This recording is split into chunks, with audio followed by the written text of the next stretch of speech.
Podcasting from Astrolab Studios, this is Continuum Drag, a weekly podcast where we revisit sci-fi, fantasy, and just plain weird shows that have faded from the collective consciousness and didn't quite make the impact that they intended. This week, America, 2100. Look at this calendar pad. October 16th, 2100. Things to do today. Bring in robot for 6-month checkup. Oh my God, it is 2100. Welcome to Continuum Drag, the podcast that's done a full calendar year of episodes. I'm Luke, here with my co-host Jordan. What's real, Jordan? Just paying at the pump. Paying at the pump. Speaking of, very funny you brought that up. I just thought I'd bring us full circle and have two catchphrases for anyone who hasn't listened to every single series we've done. Pay at the pump, famous by D.B. Sweeney from Harsh Realm. That's right. I went to a retrospective screening at a theater to watch Fire in the Sky, also starring D.B. Sweeney. Oh, yeah. I remember Fire in the Sky. What year was that? About 97? No, I think 95? it's like a 91 or 92 maybe. Oh, is it that early? He's quite young in it. And I feel like that it was in that window where people were really afraid of, like, you could make a serious, earnest movie about being abducted by aliens. What a time to live, huh? What a time to live. You know what? Not a great movie. Pretty funny to watch in a theater. Best part, though, some guy in the middle of it, we were all laughing at how dumb it was. Some guy in the middle of the theater, in the middle of the movie, started shouting out, "I don't see what's so funny." That is funny. And then after the movie, we all left, and everyone's standing in the lobby being like, "Were you the one who shouted that?" And they're like, "No." That's funny. Two quick things on that. Fire in the Sky came out in 1993, so it was right in between the two dates we thought. Pretty close. And your story reminds me of one time I went to one of those, I guess it's like a planetarium thing. It was actually a movie theater, but it was like a star presentation. Yeah. And they were like showing them on the ceiling and that sort of thing.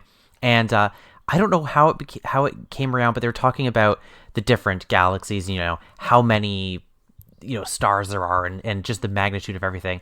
And the guy doing the presentation was like, "Has anyone been like abducted by aliens?"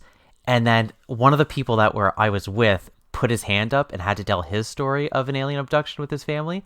And it was the most embarrassing thing ever because it didn't make any sense, his abduction story, but he was very proud of it. It was like one of these things where like they were driving and they thought they saw something and he finished the story with, "And we know it was an alien because we didn't talk on the way home and my family is very talkative." That was like his evidence. Irrefutable. No judge would throw it out of court. Yeah. Exactly, right? So anyways, something for everyone. All right, you want to talk about America 2100? Oh yeah, I'd really like to. This is such an odd duck. Did you know anything about this before we watched it? You brought it to my attention when we had to first discuss talking about doing it on the show. I had no idea. Not only had I never heard of it, I don't think I'd heard of anyone in the show. Like it's just one of these weird. I don't know. I don't think anyone knows of this or remembers it fondly. Yeah, it's really weird. I mean, clearly one person does because we watched it on YouTube and someone took the time to upload it. But I think I found it on a list of failed pilots at some point, and I ended up putting it on our list because I saw it was on YouTube. Yeah, I found no reviews of this, no fan sites, no TV Guide mentions, no pictures, no articles, nothing. No erotic fan fiction, that's for sure. Although it's right for it. I mean, who wouldn't want to watch Chester and Bill make some kisses? Right, exactly. Max is watching. Well, it aired on ABC, July 24th, 1979. So it would have been an attempt at a summer replacement. Yeah, it seems to be based on kind of some of the stuff we saw around, like the sort of precursor to the show. It seems to be like something that would air around Mork and Mindy or something. I looked at a couple of the shows that were airing at that time, and it was a really interesting time in TV. Like, if I can tell you some of the shows: MASH, Dukes of Hazzard, Mork and Mindy, Three's Company, Charlie's Angels, Different Strokes, WKRP in Cincinnati, Little House on the Prairie, Fantasy Island. All those shows are very different and unique. And obviously there's, I'm sure there's other cheaper facsimiles of these shows on the air. But at this time period, it really almost seemed like anything could be a show. If you could literally have a show about an alien landing on Earth, as well as two guys who ride around a car, and a piece about growing up in the prairies all at the same time in TV, it seems like anything, could be made. Not this, though, apparently. Not this, yeah. Although this really does, it's just like Sleeper, if you've ever seen the Woody Allen movie Sleeper, except not funny. Yeah, well, it is basically the pilot to Futurama. Oh, that's right. I didn't think of that. That's true. We'll get into it. Very, very similar. But yeah, I was like crazy how much this shares the same DNA. Yeah, it's funny. I never thought of that. It really, really is similar. Well, before we get into it, I'm just going to give you a quick little day in history about what was happening around July 24th, 1979. This week was the biggest week for disco on the Billboard Top 100 chart. It had the top 6 spots at the beginning of the week and the top 7 spots at the end, including Donna Summer's Bad Girls. Mm-hmm. Yeah, she was big. Yep, big week for disco when this was out. Disco really burned bright for a real short amount of time, huh? Like a science fiction sitcom. That's right. I think it's even saying too much to say this is the disco of science fiction sitcoms. It wishes. Yeah. All right. Here's the IMDb summary for America 2100. 2 everyday schlubs are inadvertently frozen for 120 years, awakening to a wacky future run by a robot named Max. Did you pick schlub, or did it actually say schlub? That was the summary on IMDb. It's accurate. They're schlubs. I really enjoyed the show. Starts off with the actual intertitle that says prologue. Yeah, wasn't that weird? Have you ever seen that before? I don't think I've ever seen that in anything we've watched. I was just like, oh, a prologue. Good. Deal me in. Oh, I should mention, this is our first 30-minute show we've ever watched, our first comedy, and my favorite part, first show that has a laugh track. Yeah, it's true. It was a real different experience watching something with this sort of format. A very pleasant one, I must say. I agree. I mean, we've talked back and forth off the air about it. What we liked watching, what we didn't like watching, what was a little tougher. And we just coming off of Dune, but like Dune was a long watch. Like it was 4 hours that felt like 40 hours. This was 28 minutes that felt like 5 minutes. You're not wrong. It opens up in a rundown hotel room in Fargo, North Dakota. Is that where they are? Yeah, that's where they are. Fargo, North Dakota. That's why it's so cold there. You know what's funny? I just assumed it was New York City. They do mention it later. I also kind of was wondering if it was New York, except at some point there's a joke where he holds up his polo shirt and he's like, "Are you stealing my polo shirt?" He's like, "No, because your polo shirt's from New York and has a little cockroach instead of a pony on it." Like, Right. there was some weird joke about New York and cockroaches. And of the 2 guys, one of the guys should have been played by a young Jay Leno. Yeah, Chester? Absolutely. Yeah. As soon as I saw him, I'm like, should be Jay Leno, 100%. Oh, well, they really missed out on that. Chester, what we see when we come into this hotel room is basically giving up on his dreams and threatening to move back to Pittsburgh to work at his Uncle Irwin's used refrigerator business. That was like the joke. Like the audience really went for that one. But the joke just itself is used refrigerator business. I guess the joke is that's a bad business. It doesn't seem that bad. Nothing's ever been funnier than a used refrigerator business. Yeah, they died laughing when they mentioned that. But his friend Bill kind of talks him out of leaving that night to go back home. How does he talk him out? What does he say to talk him out of leaving? When he just convinced it that they should just go to sleep, you mean? Yeah, what are his 2 reasons he shouldn't leave the hotel room? Oh, I don't know. Tell me what they are. 1, it's very cold outside. Right. And 2, he's not wearing any pants. Oh, that's right. Yeah, sorry. That was a setup to the joke. And then the guy looks down and is like, "I don't have pants." Like, slide whistle. But yeah, he's like, "Stay the night. You can leave tomorrow." And Chester's complaining about how cold it is. He doesn't know he can sleep. So thankfully, Bill has a solution. Yeah, so he wants Chester, right? His friend Chester? Yes. He wants him to take a sleeping pill and then drink some warm milk and just sleep it off, essentially. Yeah, sleep through the night. He's got these nighty-night pills. What I liked was how small their apartment was. Like, I know they really try to push that they're poor, but it was like their beds are in the same room as where the counter is for the oven and everything. It's a really, really, really small bachelor apartment. I think we'll get into this a little later, but I think in retrospect, what we're supposed to realize is there's some sort of traveling showman, and this might be a hotel. Is that right? Oh, I didn't think that. I thought that was their part. Well, because here's the thing. This is a real spoiler for the listener. You find out later in the episode that they're comedians. Yeah, they want to be in show business. Yeah, they want to be in show. But it was a weird... Really, up to that point, you don't really have any indication of that. I don't know why. I just thought it was odd that was the jobs they had. Like they just didn't give him normal jobs. I think what we were supposed to read into in this opening scene with him talking about not giving up on his dreams and moving back home to Pittsburgh and then being in this like rundown one-room place is I think they're supposed to be like traveling working comedians trying to make it. And they're like in North Dakota just doing a milk run. I don't even know where they'd be performing, but I just think that the writers looked at these two guys they cast and thought, no one's going to take them as anything other than struggling comedians. I mean, he looks like Jay Leno. Oh, burn on Leno. So they go to sleep, and what happens, Luke? Well, I like when he's trying to get him to take those pills. Chester says, I don't do drugs, but he kind of eventually takes one. I'm going to read some of the jokes. Some of the jokes I thought were very dumb but very funny. All right. When he ends up taking one of these sleeping pills, he turns to Bill and he says, if I get hooked, you got to be my connection. Yeah. I don't know why that tickled me so much. But yes, they take these pills. They kick in immediately. Yeah, they're really good pills.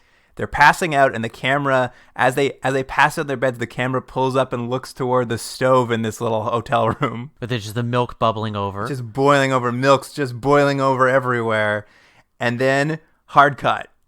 Chester and Bill are lying in plastic medical beds surrounded by doctors with futuristic eye masks. And what I like about this is, like, they start waking up, or they at least look asleep at the moment, but immediately, what you assume is a doctor, just essentially goes, bad news, you guys been asleep for 120 years. Yeah. Like, that's how they wake them up. But what I wish they had said right there is, you've been genocided. Genocided? Yeah, because it's just like Genesis. Just like Genesis, it's true. I would have liked this if in Genesis, when they woke that guy up, what was his name?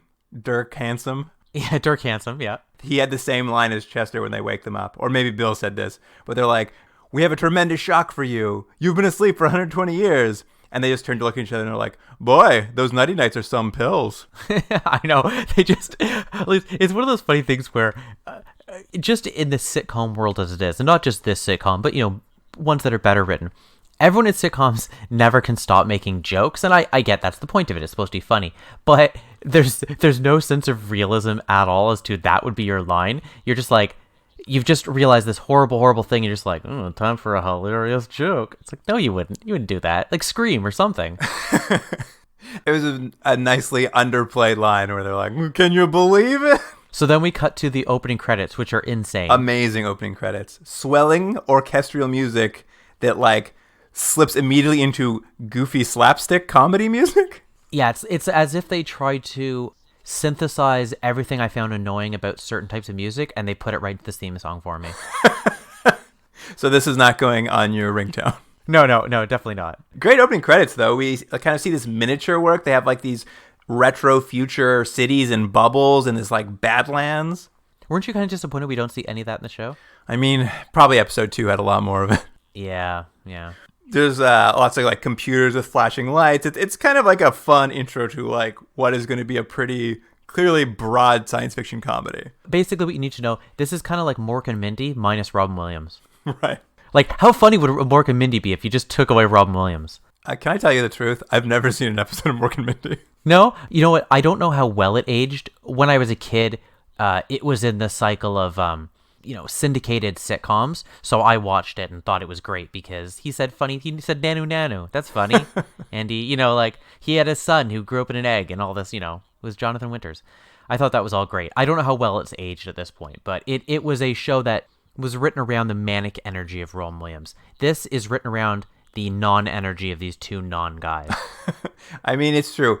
I didn't know any of the names of any of the like 3 leads of this show. It took me a while to figure out who the Max computer was. I know, that's a big reveal when it finally happens.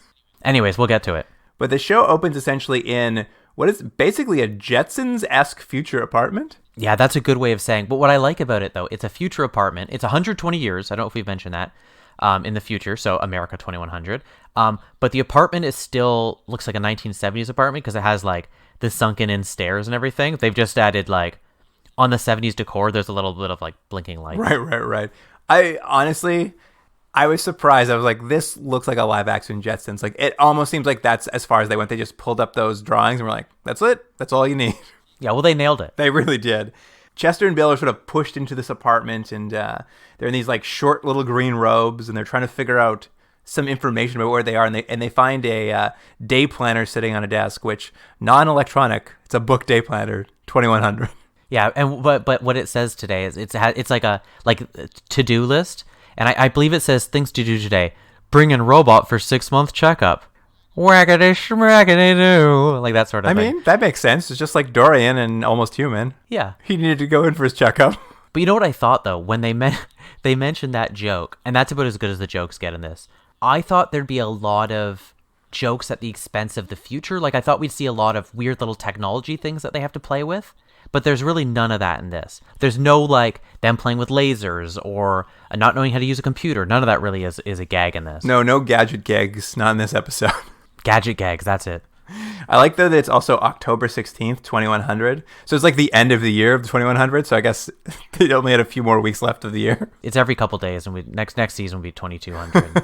Or 2101, excuse me. There you go.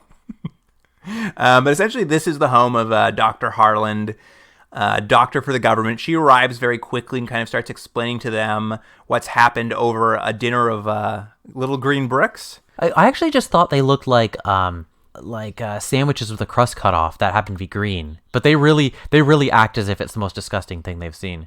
Oh, and because they're petroleum sandwiches. Synthesized petroleum protein. Yeah. Yum, yum, yum. I guess that's kind of like canola oil. Yeah, it's fine. It's like eating a Twizzler. Yeah, but she tells them how they... Is this where she tells them how they... Got to the future? Got to the future? Yes, it is. Which was amazing. Well, okay, here's the thing. Look, maybe you can explain this. I don't know if it entirely works out. So what she says to them is that when they took the pill and they went to sleep, at the same time, they froze to death and asphyxiated from the fire that was caused by the milk burning over. But, like, it doesn't explain to me how they got frozen and then why they were kept and why they would have kept them for, 120 years. Well, they froze because it's so cold in North Dakota. Yeah, I got that. But they asphyxiated at the same time because the boiling milk blew out the flame on the gas stove, filling the apartment with gas. So they also suffocated at the same time, which was the perfect storm to keep them preserved, apparently. But why would they want to preserve these guys? That's not clear. They do say that they used a new form of cell regeneration on them, and they're not the first people they tried it on. Right. They're the first successful ones. They're the first ones that didn't get freezer burn. Right. Freezer burn. Like Tech War. Tech War, yeah. They're the first ones to come out without nightmares out of the freezer. That's what happened in Tech War. I assume these are all interrelated. Nightmares that are brought on by Shatner's daughter. That's just a joke for anyone who listened to the Tech War episode. Final episode of Tech War, a Shatner Fest. And now that they're in the future, they're currently residing in the U.S. Capitol. Oh, yeah, and it is... I wrote it down. Oh, where is it, Luke? I wrote it down. It's a classic joke. Where is it? It's like New Jersey. Oh, no, it's Newark, yeah, right? They're in Newark, New Jersey, to which one of them says, "Oh, you guys fixed it up nice." Poor New Jersey, huh? This was a classic time when you could really pick on New Jersey, I think. Can you not pick on New Jersey anymore? I don't know if it's quite I don't know if it was ever quite a cesspool. I'm not old enough to quite remember, but I feel like at some point people really thought it was like real garbage. Although about this time, this would be about the time that New York probably Gerald Ford was telling New York to like die or something. Oh, well, it was a fun time for everyone in the 70s. Donna Summer was running up the charts. Speaking of presidents, the U.S. is now run by their beloved leader, Dr. Jerome Blattner, through his creation, Max. So he runs the country, but he does it through a computer who he is, which we will find, he has given not only his voice, but his mannerisms and personality to. So essentially, once he dies, this computer will just still be like him. Yeah. And in this sort of explanation period of the show, anytime either Max or Bill asks a question about Max, apparently audibly in the room, ominous music starts playing, like dun dun dun, that causes them to stop having the conversation. I actually thought that was kind of funny. It didn't make any sense, but I thought it was one of the funnier things because, you know, it does cut them off in things. And I thought that's a funny running joke for the episode. The big thing that Max does in the future, though, is he invented something called life designation, where on your 7th birthday, Max assigns you your role in the society for the rest of your life. Yeah. This in particular is very Futurama-esque. My memory of Futurama isn't perhaps where it should be. Was that the same thing they had there? Well, in the pilot, Fry freezes and wakes up in the future. And his big dilemma in the first episode is he discovers that you're assigned a career when you get to the future. And they don't let you do anything else. And he's always been a delivery boy, and he doesn't want to go back to being a delivery boy. But at the end of the episode, he ends up still being a delivery boy, but he gets to discover that in the future, you're going to fly a spaceship if you're a delivery boy. Right. That's kind of the premise of this episode, is just like being forced into a career when you wake up in the future. Do you think there was a little bit of a Cold War anti-communism in this idea? Almost certainly. There's a lot of talk about, I mean, they keep bringing up, like, I actually think Dr. Harlan in this opening says this exact line, apropos to nothing, which is why it's kind of funny. I just want to assure you that everything here is wonderful and no one is unhappy. Right. It is the idea that there's something rotten in this future, and it's a lack of free will. Right. And we don't get introduced to Max yet, but we get told why he's important and how he's running things. And have we mentioned that really these two guys just have all information given to them through this Dr. Harlan? She's there too. That's what she's there, just to pass information along and I guess look pretty. Well, the first episode, this first scene of in the future really is totally expositional. Like, once all this information is out and they kind of have a sense of how the future works, I believe the scene ends with Chester and Bill getting very unsettled, and then Bill saying, "Check, please," and going to open the door, and two guards are waiting outside to drag them off to see Max. Yeah, and they wear like these black shiny masks and these weird silver helmets that are, I don't even know, they're like very slopey. Yeah, they're very stormtroopery or something. Mm-hmm. But finally, we're brought to Max, who comes out of, it looks like he's living in a closet with a really fancy flashing door, which rises up to reveal him. Yeah, it's a great reveal. And he's this very wobbly built robot with a dome head, kind of from Lost in Space or something. Yeah, he looks a little bit like the robot from Rocky 3 or 4, whichever one it was. Do you remember which Rocky movie had the robot in it? I haven't seen any of the Rocky movies either. Oh, yeah. Anyways, one of them has a robot for no reason. It looks a little bit like I've heard about this. Doesn't his trainer's robotic butler or something? Yeah, it was not a high point for the series. Is that one the parody version? It's got to be number 4 because it's the most ridiculous of them. That's insane that happens.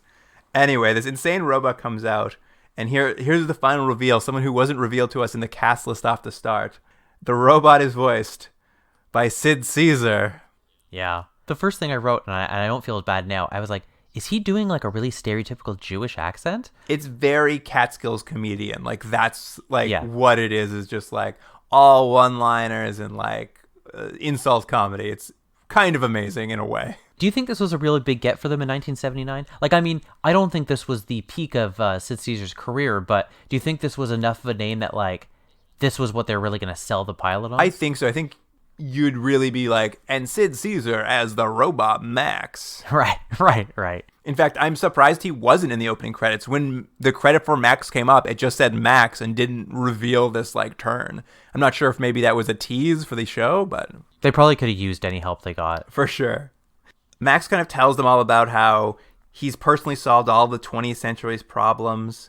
And, the boys are still skeptical and they don't really believe him. They think he's nuts, to which Max the robot replies, "If that's nuts, then I'm a cock-a-doodle-doo." Yeah. Max also, in proper 1974 form, sexually harasses Dr. Harlan by talking about her shapely body. Yeah. He does make a couple of sort of online comments throughout the episode. It is very, very 1979. Like, she's there, she's just being abused by a robot for some reason. Well, they fixed all the problems, but not sexual harassment. That's the one 20th century problem that wasn't a problem. Yeah. Anyway, Bill gets a little snippy with Max, and the scene ends with Max, all these lights start flashing on his head, and he sort of like chases them around the room in like a real like Three Stooges slapstick moment where they're like, whoa, whoa, whoa, the robot's chasing us. It was almost like a Benny Hill sort of end, and that's how we take it right to the commercial with people running after each other in hilarious fashion. Yeah, into the commercial break, where this YouTube video had actual commercials. Yeah, that was pretty fun, wasn't it? I will only comment on the one that came off first because it was a very racist gum commercial. Yeah. The guy is dressed in the most sensitive way of an indigenous person with like a headdress, face paint. Yeah. Just and he couldn't be like more of a like wasp Anglo-Saxon. Yeah, he's the whitest man on earth. It's insane.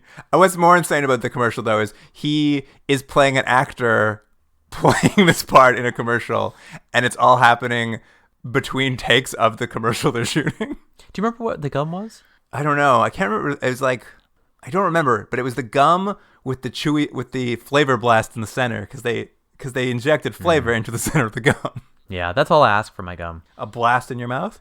Yep. Perfect. Just leave it there. Anyway, come back from commercial break. It's the next day. Max is there. He's doing his life designation assignments for 7-year-olds, and we get to see 3 different little 7-year-olds come out and be assigned their careers. Did you catch those 3 careers? You know what? I didn't, because the only thing I wrote down was the third person's, because I had to rewatch that a couple times to figure out what exactly he said, because I was like, was this a really offensive thing that was said there? Absolutely. What were the first 2, Luke? One was a chartered accountant. Right. And I think the second was a doctor. Right. So his 2 little children walk out. He's like, "You're a doctor." They're like, "Thank you, Max," and they walk off. And then the third kid walks out, and did I get this right? He was like, "Oh no, you're going to be a female impersonator." Yeah, that's what he assigns this kid. Female impersonator. Yeah. And the joke is that he has to dress up as a woman. That's what's funny. Is that the joke? That's the joke, I guess. I guess that's the joke. Yeah. 1979. Yeah. And then so the kids go, and they've now got their things, and Chester and Phil have to line up because they're being treated as if they're children because they need jobs. I don't know why. What's the point of bringing these people back from the past just to bring them into society and make them work? Like, you think that, you think there's something else to do with them after, countless hours and money and everything that went into bringing them back, but oh well. That's just to prove you can. I guess. Yeah. Did you like their costumes when they come out to get their jobs? Were they wearing the green outfits? They were in like... No, they were wearing the suspenders, They were right? in like future overalls with big white turtlenecks. Yeah, they sort of look like, remember in the in the late 80s, the Super Mario Brothers with Lou Albano? Absolutely. Yeah, a little bit like that, huh? Max assigns them their, future mandated jobs. They're going to be exhibits in a museum. And Phil really gets irritated at this because he wants to prove that he's an entertainer. He wants to be in show business. Yeah, that's his dream. He's going to be in show business. He's going to be some sort of like museum attraction. And Max, for some reason, is kind of impressed by this blow up. He says, "Kid, you got spunk. Show us what you got." Yeah, and then we unfortunately have to see like one of their bits. Yeah, they start doing a little sketch for us where they put they go back to back and like cross their arms, and then Chester starts talking. He's like, "I'm a park ranger," and then Bill comes out. He's just like, "I'm a chipmunk." I can't even remember what the joke is. Something to do with nuts for sure. Oh yeah, it was one of those like, "Yeah, aren't you in like an insane asylum?" He's like, "Yeah, because nuts." It's like one of those. It's very like very vaudevillian, broad kind of one-liner jokes. The best part about this though is as they sort of finish this sketch, Max says something that not only sums up their sketch, but also sums up the entire show. The robot's line at this point, after he watches the sketches, he pauses and he says, "That's the funny from 1979?" That's what they should have had like as the quote just at the end of the commercial promoting this. I mean, this is as funny as it got in 1979. That's true. A robot with Sid Caesar's voice, a fake Leno, and some other guy. Yeah, fake Leno and some other guy who he's evocative of nothing, so I can't even pick something else to be his part. Anyway, Max is very unimpressed by their comedy sketch, and he changes their life designations. They're now going to be exhibits in a zoo. What a turn. Yeah. We return to Dr. Harlan's apartment, and we get another costume change. I've been blown away by the number of costume changes in this episode. All great, too. Yeah, they're all fun. Now they're in a suit jacket and a sweater vest. Dr. Harlan's also changed. She's in like a purple miniskirt with like tights on and this weird like hair donut scrunchie. So her hair's in like a straight up ponytail. Yeah, it's the future. What a future. What a future, yeah. During this scene, she's like at her, what is essentially just a bar because it's the 1970s, but it's like a high-tech bar because there's a lot of lights on it. Right. Serving herself a little martini. Mm-hmm. she kind of lays out this idea that like they shouldn't make fun of Max. That's part of the reason he's angry at them, and that there's no reason to make fun of anything in the future. There's no reason for ridicule anymore. There's just nothing to make fun of in the future. Yeah, she says everything is perfect, so we don't need to make fun of anything anymore. Do you think the premise of the show then is two insult comics save the future? It's probably not far off. I think it really is that idea that it's a really clumsy way of giving the importance of free speech and free will, but I think it just is so ham-fisted that it's just like these two guys. But I don't know, that seems like what the show was going to be. So would this pilot have been better if they'd cast Andrew Dice Clay as the comedian that came back in time? Well, I mean, I've seen Andrew Dice Clay's other sitcom, and I don't know how much better that was, but that would have been something. It would have been a lot of like, hey, fiddle, fiddle, and then, something really offensive. I mean, he's a real insult comic. That's true. That's true. Anyway, does anyone remember who Dice Clay is? Is that reference so old at this point? I think he had a brief comeback about 3 years ago or something. Oh, is that right? Oh, okay. Oh, I think it's done now. I just remember he was one of those where I remember a teacher actually showing part of his bit in school to show us how bad it was, and we were all laughing because none of us had ever heard of him before. It was one of those like, hey kids, don't smoke, here's a bunch of cigarettes sort of thing, and we were all laughing, and then we all got in trouble because we were laughing at Dice Clay, but she brought it in to show us how we shouldn't laugh at it. She should have been fired. Yeah, anyway. This is kind of where they get into this idea of, free will, or like, are you doing what you're supposed to, and kind of ask her what she dreamed of doing before she was given a life designation at 7, and she kind of tells them she wanted to be a tap dancer. And so what's going to happen, a hilarious scene where she dances. Yeah, they've got a pair of tap shoes that they took off a woman they used to be part of their act that they fired. Yeah. And she puts on the tap shoes, and I guess she does a good job tap dancing. I'm not sure how to tell what a good job tap dancing is. Well, I had they kind of like, she starts dancing and she's like, oh, I'm a little rusty. And then they sort of like do this really annoying singing sort of thing to get her going, and she dances. But it's not clear when she's bad and when she's good, or if that's the case. And I think also because the actress is not a dancer. Yeah, it's weird. Like, I didn't think it was bad, but I couldn't tell you if it was like really that good either. So it seemed fine. The point of the scene is that she sort of she shows that she enjoys dancing, and maybe she should have been a dancer. She's been awakened. Yeah. Anyway, at this point, Max calls up on a video screen to tell her, hey, the guys are coming to pick up these two jokers to bring them to the zoo. And she basically talks him into letting her keep Chester and Bill because she's going to study them and like make them part of her research. And Max kind of was like, all right, how could I say no to that pretty face? Yeah, she's trying to convince Max that she wants to have like a reverse Three's Company. I mean, if it works that one way, why not the other? Exactly. And he goes for it. He goes for it. And it ends on a final joke that I kind of liked, and I could have been a great running gag for the entire series, especially in 1979 with these two, like, actors who are probably meant to be somewhat handsome leads. Mm-hmm. But Chester says, oh, thank you so much, Dr. Harland. I could kiss you. And she looks at him with such disgust, and she's like, oh, you're like 120 years old. That's disgusting. And then he says, I think we're going to have a lot of problems finding dates. Very, very funny idea that they're just disgustingly old men in the future. And that's it. That's the last line of the sitcom. Can't believe it didn't get picked up. Yeah, I know. Yeah. I mean, well, we could talk about that now. The actual premise is not bad. And as I kind of mentioned at the beginning, I think this was a time where anything could go on TV. Like, if it worked, it worked. I think the main problem is the casting. I just don't think these guys are particularly funny. Now, maybe they're funny in their own stand-up routine or whatever it is, but it didn't work on this show. And I think if they had two more charismatic leads, imagine this was Steve Martin or Chevy Chase or someone else up and coming at that time.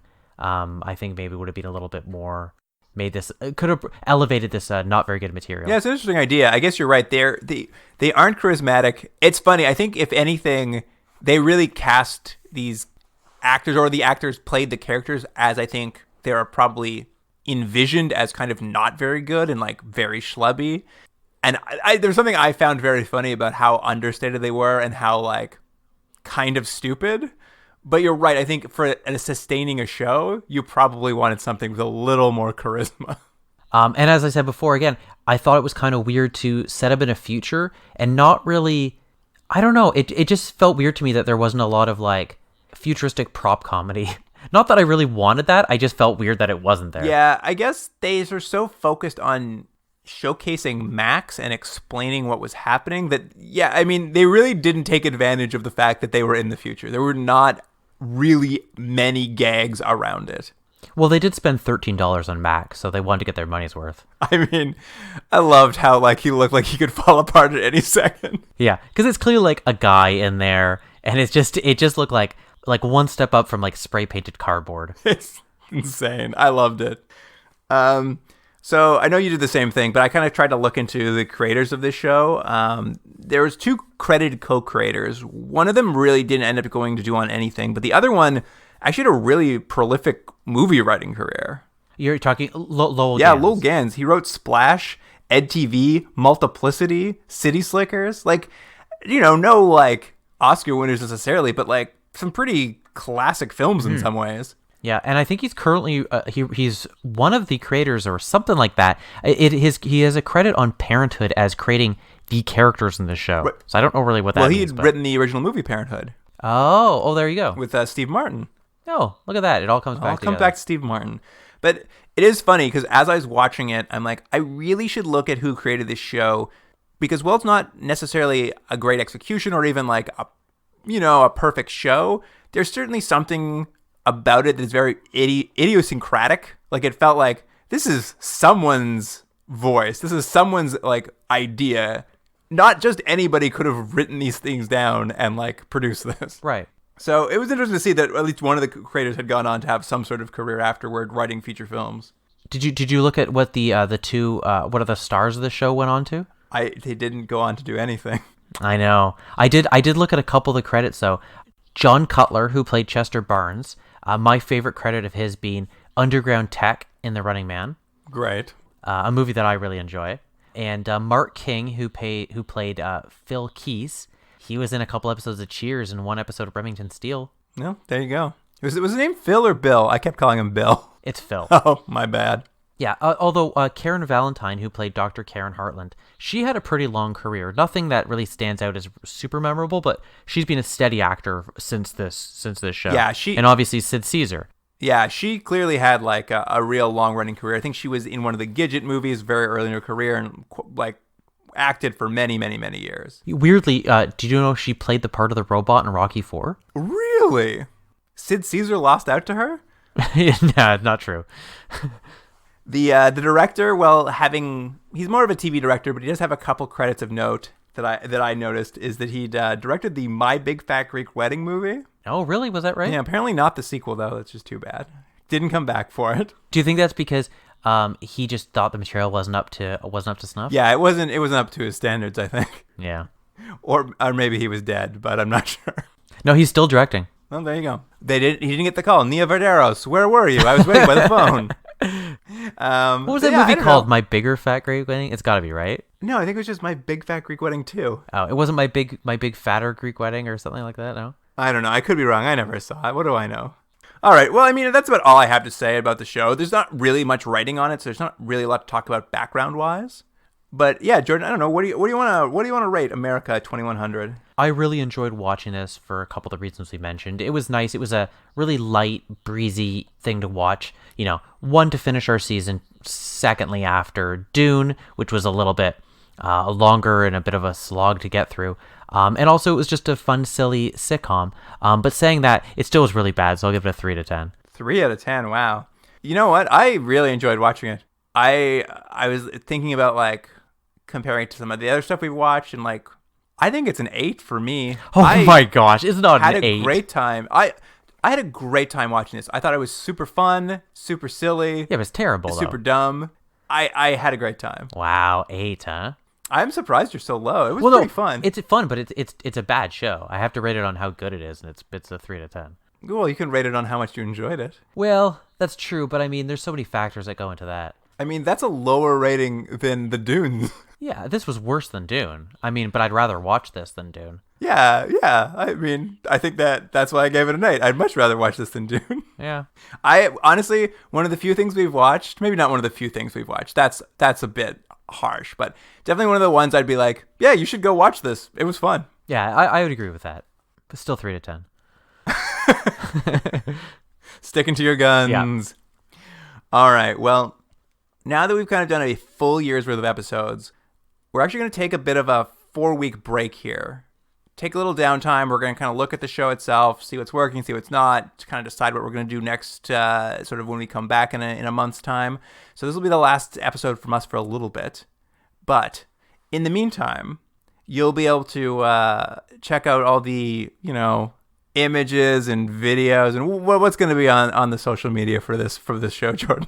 Well, I've already pulled some things, and you'll at least get a taste of what the show is. Wonderful.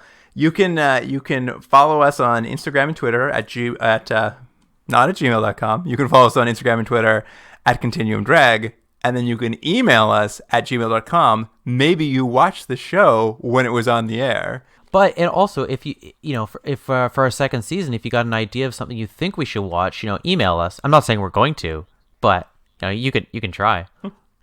All right, Jordan. Well, it'd be nice to have a little 4-week break, but I'll miss you. I'm sure we'll still see each other. We'll never see each other. It won't happen. It'll be exactly like this, just without microphones in our face. Oh, I don't know if I'll feel comfortable. You can still bring the mic. Okay, good. Well, until then, Jordan, and to you, listener.